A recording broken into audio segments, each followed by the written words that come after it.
let's take this shot. We have got a scene here where I've got the wrong white balance. I've set it to the shade preset. So now the shot is too warm. In that case, I can just hover over the whites and I can see, okay, the red channel is 216, the green channel is 207, and the blue channel is 190. So I need to balance that back up, okay?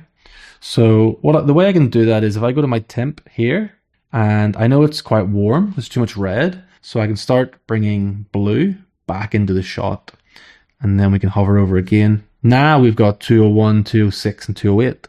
So now the blue is dominant. So what I'll do then, I'll just dial that back a little bit, have a look again. So now we've got 207, 210, and 210. So we're getting pretty close. Let's dial down a little bit more blue. So where are we at? 202, 206. So let's add a little bit more. Okay, so we're getting pretty close. Let's do that. 205, 207, 206. Let's just put a little bit of that in it.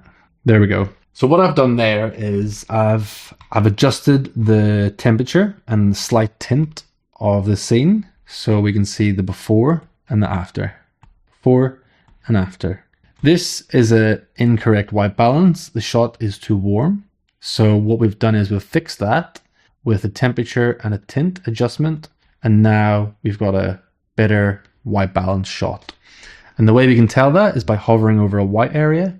And we can see that our red, green, and our blue channels are lining up better. We've got 205, 206, and 205. Now that we've lined up the RGB values on the white areas, we know that those whites are white, and that'll mean that all the other colors in the scene, including skin tones, the blue of the ocean, everything else will look natural and look correct.